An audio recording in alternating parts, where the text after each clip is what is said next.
कुरुक्षेत्र का युद्ध समाप्त हो गया, लेकिन एक प्रश्न अब भी जीवित था। क्या मृत्यु ही अंतिम सत्य है या भगवान से जुड़ाव उससे भी बड़ा है? महाभारत का युद्ध समाप्त हो चुका था और कुरुक्षेत्र की धरती पर अब केवल शांति का बोझ और असंख्य वीरों की मौन कथा बिखरी पड़ी थी। पांडवों ने विजय तो प्राप्त कर ली थी, परंतु उनके हृदय में आनंद के स्थान पर एक गहरी पीड़ा और शून्यता थी। विशेषकर धर्मराज युधिष्ठिर के मन में एक ऐसा प्रश्न उठ रहा था जो उन्हें भीतर ही भीतर तोड़ रहा था। यदि अंत में हर जीव को मृत्यु के आगे झुकना ही है, तो इस युद्ध, इस धर्म, इस विजय का क्या अर्थ रह जाता है? एक रात वे अकेले आकाश की ओर निहारते हुए बैठे थे। तारों की चमक उन्हें जीवन की क्षण भंगुरता का आभास करा रही थी और उनकी आंखों से अश्रु बह रहे थे। तभी उनके सामने श्री कृष्ण प्रकट हुए। उनकी मुस्कान में वही करुणा और शांति थी जो हर प्रश्न का उत्तर अपने आप दे देती थी। कृष्ण ने धीरे से कहा, धर्मराज, तुम्हारे मन में जो अशांति है वह केवल इस कारण है कि तुम मृत्यु को अंत मान बैठे हो। युधिष्ठिर ने भारी स्वर में कहा, मधुसूदन, हमने धर्म के लिए युद्ध किया पर अपने ही संबंधियों को खो दिया। यदि मृत्यु सब कुछ समाप्त कर देती है तो क्या यह सब व्यर्थ नहीं था? कृष्ण ने गहरी दृष्टि से उनकी ओर देखा और बोले, युधिष्ठिर, मृत्यु अंत नहीं है, यह तो केवल एक द्वार है, एक परिवर्तन है। जैसे मनुष्य पुराने वस्त्र त्याग कर नए वस्त्र धारण करता है, वैसे ही आत्मा एक शरीर छोड़कर दूसरे में प्रवेश करती है। परंतु इससे भी बड़ा एक सत्य है। युधिष्ठिर ने आश्चर्य से पूछा, प्रभु, मृत्यु से भी बड़ा क्या हो सकता है?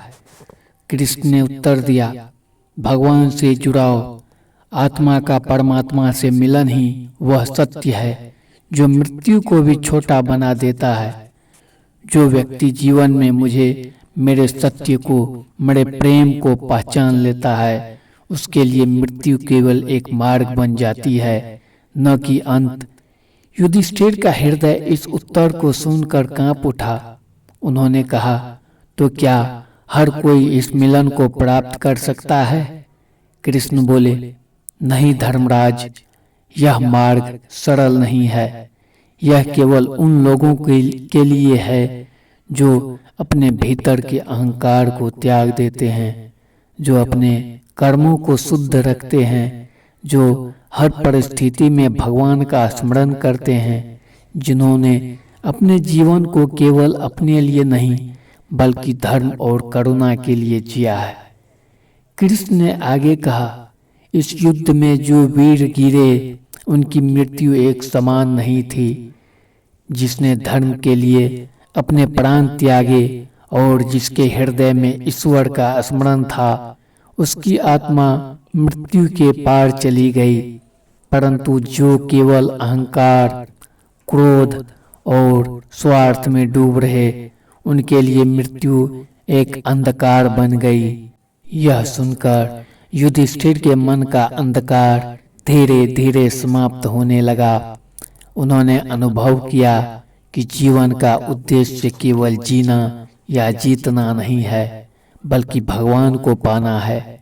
समय बीतता गया और युधिष्ठिर ने इस ज्ञान को अपने जीवन का आधार बना लिया।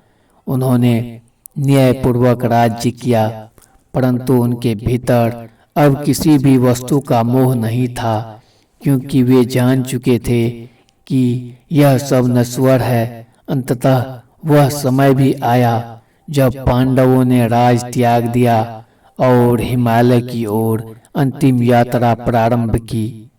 वह यात्रा केवल शरीर की नहीं बल्कि आत्मा की यात्रा थी। एक एक करके द्रौपदी, और उनके भाई मार्ग में गिरते गए, पर युधिष्ठिर बिना रुके आगे बढ़ते रहे, क्योंकि अब उनके मन में न शोक था न भय। उनके हृदय में केवल एक ही नाम था, श्री कृष्ण, वह नाम जो मृत्यु से भी बड़ा था। अंततः जब युधिष्ठिर ने अपने शरीर का त्याग किया तो वह मृत्यु नहीं थी, वह एक मिलन था, एक ऐसा मिलन जिसमें आत्मा ने अपने परम सत्य को पा लिया था।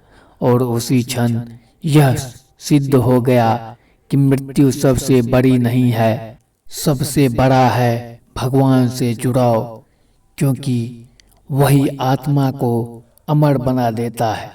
तो दोस्तों, कैसी लगी यह कहानी कमेंट में बताइए, और हमारे चैनल को सब्सक्राइब करके वीडियो को लाइक कीजिए ताकि ऐसे ही धर्म से जुड़ा हुआ वीडियो आप तक पहुंच सके।